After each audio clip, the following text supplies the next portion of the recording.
Mr. Speaker, distinguished colleagues, isang mapagpalayang hapon po sa ating lahat. I rise to place on record this manifestation of support for Honorable Francisco Kiko Barsaga and to express my strong opposition to any move seeking his suspension from this august chamber. From Voltaire's philosophy of tolerance and freedom of expression, this line is often quoted, "I may not agree with what you say, but I will defend to the death your right to say it." The independence of the legislature ensures that members may speak fully, frankly, and fearlessly on matters of public interest. Honorable Barsaga's statements directed at alleged corruption within the government falls within the fullest and most urgent category of political expression.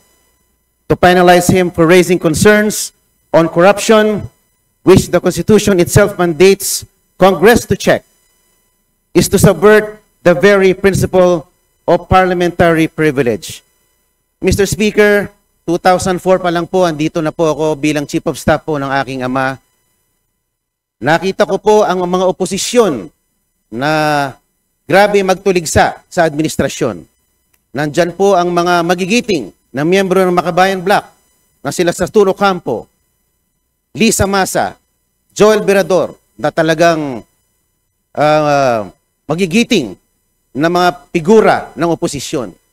Pero hindi naman po sila naharap sa mga ethics case, gaano man sila kaanghang magsilita laban sa administrasyon. My dear colleagues, Honorable Barsaga is seated in this chamber because the people of Dasmariñas City, Cavite, placed their trust in him as affirmed through the ballot.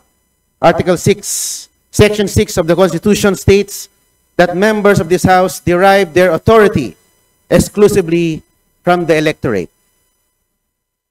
Ano po ba ang mas mabigat na kasalanan? Ang magmiyaw o ang magnakaw?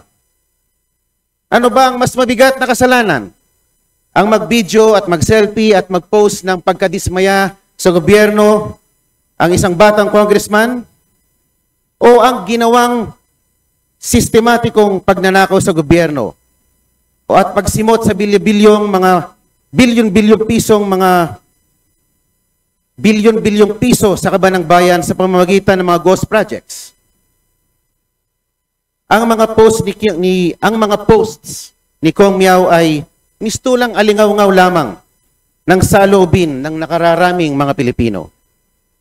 To impose the penalty of suspension is to overturn the sovereign choice of the people. That remedy is reserved only for conduct so reprehensible and destructive of the institution that it overwhelms democratic legitimacy. No such circumstance exists here.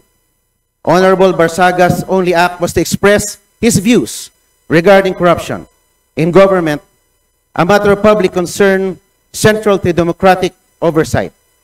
Let not the House of Representatives be weaponized against its own members. Thank you very much, Mr. Speaker. Majority